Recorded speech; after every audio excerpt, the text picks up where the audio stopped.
আপনি কি জানেন পাকিস্তানের করাচিতে এখনো প্রায় ৩০ লাখ বাঙালি বাস করে, যারা পাকিস্তান আমলে বাংলাদেশ অংশ থেকে পশ্চিম পাকিস্তান অংশে গিয়ে বসবাস শুরু করেছিল। সেই প্রথম প্রজন্মের বসবাসকারী মানুষের এখন তৃতীয় প্রজন্ম চলে এসেছে, কিন্তু বসবাস করছে সমাজের সবচেয়ে নিচু ক্যাটাগরির গোষ্ঠী হিসেবে। যুদ্ধের ৫০ বছর পার হলেও মেলেনি জাতীয় পরিচয়পত্র। অবাক হওয়ার মতো এমন আরো অনেক খবর আছে, সবই বলবো। তার আগে সংকটের শুরুটা জানা জরুরি। মূলত ব্রিটিশ শাসনামলে হিন্দু মুসলিমরা ভারত, পাকিস্তান, বাংলাদেশ এই পুরো অংশেই ছড়িয়ে ছিটিয়ে কাজ করত। যখন ১৯৪৭ সালে ভারত ও পাকিস্তান নামে দুইটা দেশ গঠিত হলো, তখন মুসলিমদের নেতা মুহাম্মদ আলী জিন্নাহ ঘোষণা করলেন যে ভারতের মুসলিমদের জন্য পাকিস্তান গঠন করা হয়েছে, তাই মুসলিমরা পাকিস্তান চলে আসো। যেহেতু পাকিস্তানের দুইটা অংশ ছিল, যে কোনো একটাতে আসলেই হলো। সে সময় ভারতের বিহারে পাকিস্তান বংশোদ্ভূত অনেক উর্দুভাষী মুসলিমরা ছিলেন। তারা পাকিস্তানের নিকটতম অংশ মানে পূর্ব পাকিস্তান তথা আজকের বাংলাদেশ অংশে চলে আসে। এখানে তারা ঠিকঠাকভাবে বসবাস করছিল এবং সমসাময়িক সময় মানে পাকিস্তান আমলে পূর্ব পাকিস্তান মানে আমাদের বাংলাদেশ অংশ থেকেও বহু মানুষ কাজের সন্ধানে কিন্তু পশ্চিম পাকিস্তানেও পাড়ি জমায়। যেহেতু পাকিস্তানের রাজধানী ছিল করাচি, তাই রাজধানীর দিকে মানুষের একটা স্রোত থাকবে, এটাই স্বাভাবিক। বিশেষ করে করাচির মাছের বিজনেস এবং বন্দরের কাজ করার জন্য আমাদের অঞ্চলের অনেক মানুষ করাচিতে শিফট করে। মানে ওই সময় দুইটা অংশ যেহেতু পাকিস্তান ছিল, তাই এদিক সেদিক মানুষ শিফট করেছে একটা দেশের মধ্যে যেরকম হয় আর কি। কিন্তু সমস্যা হয়েছে আরও পরে। পশ্চিম পাকিস্তানের পক্ষ থেকে পূর্ব পাকিস্তানের প্রতি বৈষম্য শুরু করা হয় এবং এই বৈষম্যের একটা পর্যায়ে পূর্ব পাকিস্তান মানে আমাদের বাংলাদেশ স্বাধীনতা ঘোষণা করে আলাদা হয়ে যায়। এই সময় বাংলাদেশ অংশে যেসব পশ্চিম পাকিস্তানি বংশোদ্ভূত মানুষ ছিল, মানে ওই যে যারা ভারতের বিভিন্ন অংশ থেকে পূর্ব পাকিস্তানে এসেছিল, মানে যাদেরকে বিহারি বলা হচ্ছে, তাদের একটা বড় অংশ কিন্তু এই পাকিস্তানের ভাগ হয়ে যাওয়াটার বিপক্ষে ছিলেন। দেখেন, এইটা কিন্তু মোটামুটি স্বাভাবিক, কারণ মনে করেন আমি ঢাকার মানুষ, থাকলাম চট্টগ্রাম গিয়ে, সেখানে থাকতে শুরু করলাম। এখন চট্টগ্রাম যদি আলাদা হতে চায়, আমি যতই চট্টগ্রামে বসবাস করি না কেন, আমি তো চাইবো চট্টগ্রাম আলাদা না হোক, কারণ আমার টান তো আসলে ঢাকার প্রতি। এরকম উর্দুভাষী অনেক মুসলিমরা বাংলাদেশ অংশে বসবাস করলেও তাদের টান ছিল পশ্চিম পাকিস্তানের প্রতি। তারা পাকিস্তান নামক রাষ্ট্রের নাগরিক হতে চেয়েছিলেন এবং পাকিস্তান গঠনের পর উর্দুভাষী পশ্চিম পাকিস্তানিরা যেমন নিজেদেরকে এলিট মনে করত, পূর্ব পাকিস্তানে এইসব উর্দুভাষীরাও নিজেদেরকে উঁচু স্তরের বলে মনে করতেন। এইটার জন্য কিন্তু বাঙালি সমাজের সাথে তাদের দূরত্ব সেই তখন থেকে শুরু হয়। বিভিন্ন সূত্রে দেখা যায় তারা পাকিস্তানি মিলিটারিদেরকে সহযোগিতা করেছিলেন এবং পাকিস্তান সরকারের তথ্যদাতার ভূমিকাতেও ছিল তারা। বিশেষ করে বর্তমান মিরপুর অঞ্চলটাতে ছিল এমন উর্দুভাষী মুসলিমদের বাস। এবং আপনারা এইটা তো অবশ্যই জানেন যে ১৬ ডিসেম্বর বাংলাদেশ যুদ্ধে বিজয় লাভ করলেও মিরপুর কিন্তু স্বাধীন হয়েছে আরও ১.৫ মাস পরে এবং মিরপুরকে মুক্ত করতে আবার যুদ্ধ করতে হয়েছিল। এবং মিরপুরের উর্দুভাষী লোকেদের যুদ্ধ পরিকল্পনায় বেশ বড় সংঘাত বেঁধে যায় এখানে এবং সেখানে কিন্তু অনেকেই শহীদ হন। শেষ পর্যন্ত মিরপুর হানাদার মুক্ত হয় ১৯৭২ সালের ৩১ জানুয়ারি। তো স্বাভাবিকভাবেই বাংলাদেশ অংশ অবস্থান করে যারা পশ্চিম পাকিস্তানিদেরকে সহায়তা করেছিল, তো তাদের প্রতি কিন্তু একটা রাগ এবং ঘৃণা বাঙালিদের মধ্যে স্বাভাবিকভাবে চলে আসে। কিন্তু উর্দুভাষী সবাই কিন্তু এমন ছিলেন না। তারপরেও উর্দুভাষী এই মানুষগুলোকে বলা হলো আটকে পড়া পাকিস্তানি। কেউ আমাদের ইন্ডিয়ান বলে, কেউ পাকিস্তানি বলে, কেউ বিহারি বলে। তো এই যে আটকে পড়া পাকিস্তানি যাদেরকে বলছি, এইরকম অনেক মানুষই ছিলেন যাদের স্থায়ী জায়গা জমি কিচ্ছু ছিল না। তাদেরকে আবাসন সুবিধা দেওয়ার জন্য প্রায় ১১৬টি ক্যাম্প বানানো হলো দেশের বিভিন্ন প্রান্তে এবং সেই ক্যাম্পেই তারা বসবাস করতে লাগলেন। এরকম একটি ক্যাম্প হচ্ছে মোহাম্মদপুরের জেনেভা ক্যাম্প, যেটাকে বিহারি ক্যাম্প বললে মানুষ বেশি চেনে। তো স্বাধীন বাংলাদেশে এই মানুষগুলো কিন্তু দীর্ঘদিন পরিচয়হীন ছিল, মানে তাদের দেশের জাতীয় পরিচয়পত্র ছিল না, যে কারণে নাগরিক হিসেবে নানা সুবিধা থেকে তারা বঞ্চিত হয়েছে।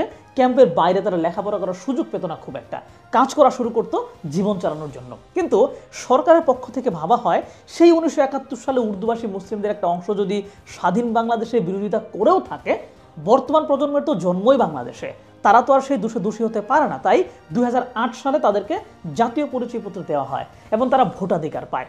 এছাড়া যে সমস্ত উর্দুভাষীরা আগেই নিজেদের জায়গা জমির ভিত্তিতে পরিচয়পত্র জোগাড় করেছিল, তাদের কেউ কেউ বাংলাদেশে খুব ভালো অবস্থানে চলে গিয়েছে। কিন্তু ক্যাম্পে এবং ক্যাম্পের বাইরের একটা বড় অংশের বিহারি জনগোষ্ঠী মনে করে বাংলাদেশিরা তাদেরকে এখনও ঠিকভাবে গ্রহণ করেনি, পূর্বপুরুষের দোষে তাদেরকেও দোষী মনে করা হয়। কিন্তু তারা তো নিজেদেরকে পুরোপুরি বাংলাদেশি মনে করে, তাদের জন্ম এই দেশ এবং এই দেশের প্রতি তাদের একটা মমত্ব বোধ নাকি আছে। আমি কি খুনি আছি? বাংলাদেশ আর কখনো যুদ্ধ দিকে যাওয়া লাগবে না, কিন্তু যদি যায় যুদ্ধের কাতারে সবার আগে এরাই ঝাঁপিয়ে পড়বে, এই দৃঢ় বিশ্বাস। আর এদিকে বিবিসির চালানো একটা অনুসন্ধানে দেখা যায় যে সৈয়দপুরের বিহারি ক্যাম্পের পাশের এক বাসিন্দা বলছেন যে উর্দু ভাষীদের মধ্যে বরাবরই পাকিস্তান চলে যাওয়ার একটা প্রবণতা ছিল। দীর্ঘদিন তারা বাংলাদেশকে অস্বীকারই করে এসেছে, তাই তাদের সাথে বাংলাদেশের ওরকম সুসম্পর্কটা হয়ে ওঠেনি। এখনও তারা উর্দুতে কথা বলে, পাকিস্তানি সংবাদ দেখে, পাকিস্তানি রেডিও শুনে, এবং মিরপুরে যদি পাকিস্তান ক্রিকেট টিম খেলতে আসে তবে তারা পাকিস্তান টিমকে সাপোর্ট করে। তো এসব কথা বাদ দিয়ে দেখা দরকার যে বাংলাদেশ সরকার উর্দুভাষী এই জনগোষ্ঠীর জন্য আসলে কি কি করেছে। বাংলাদেশ সরকার তাদের সাথে চরম বৈষম্য হয় এমন কিছু করেনি। যাদের জমি ছিল তারা খুব ভালোভাবে আছে, এবং যাদের জায়গা জমি কিচ্ছু ছিল না তাদের থাকার জন্য ক্যাম্পের ব্যবস্থা করে দিয়েছে। দেশের নাগরিক হিসেবে তাদেরকে মর্যাদা দিয়েছে। ক্যাম্পের ভেতরে তাদের থাকার সমস্যা হচ্ছে, এইটা স্বীকার করছে, কিন্তু পরিচয়পত্র যখন দেওয়া হয়েছে তখন ওই জনগোষ্ঠী নিজেদের চেষ্টায় কিন্তু এখন সামনে এগিয়ে যাবে। এ নিয়ে আরও কাজ করার জায়গা অবশ্যই আছে।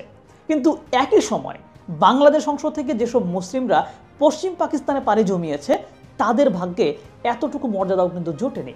যুদ্ধ শেষ হয়েছে 53 বছর আগে। সে সময় মানুষের তৃতীয় প্রজন্ম চলে এসেছে যারা যুদ্ধ দেখেইনি, তাদেরকেও পাকিস্তান সরকার এখনো নাগরিকত্ব দেয়নি। পাকিস্তানে তারা ওয়ার্ক পারমিট নিয়ে কাজ করে। বিবিসির এক অনুসন্ধানে দেখা যায় সেখানে বাঙালিরা পাকিস্তানিদের চেয়ে অর্ধেক পারিশ্রমিকে কাজ করে। যারা পাকিস্তান আমলে নাগরিকত্ব পেয়েছিল বা যুদ্ধের কিছুকাল পরেই কাগজপত্র জোগাড় করতে পেরেছিল, তাদের সন্তানকেও সমাজে বৈষম্যের শিকার হতে হয়। চাকরি এবং বিশ্ববিদ্যালয়ে পরিচয় গোপন করে চলতে হয়। আরে ভাই, তারা তো জন্মগতভাবেই পাকিস্তানি, তারা পাকিস্তানকে ধারণ করে। তাদেরকে নাগরিকত্ব না দেওয়ার কারণটা কি? हम यहाँ पैदा हुए, मेरे माँ बाप यहाँ पे पैदा हुए, तो हम कैसे पाकिस्तानी नहीं हुए? করাচিতে প্রায় 30 লাখ বাঙালি বাস করে, যাদের বেশিরভাগই বাস করে শহরের উপকণ্ঠে এক বস্তিতে, একেবারে ঘিঞ্জি পরিবেশে, অস্বাস্থ্যকর পরিবেশে। বাঙালি অধ্যুষিত এই এলাকার উন্নয়নের জন্য সরকার কিছুই করে না। 1971 সালে যুদ্ধ চলাকালে বাংলাদেশ অংশে অবস্থিত উর্দুভাষীরা যেমন পশ্চিম পাকিস্তানকে সমর্থন করেছিল, পশ্চিম পাকিস্তানের বাঙালিরা বাংলাদেশকে সমর্থন করেছে কিনা এরকম সূত্র কিন্তু পাওয়া যায় না।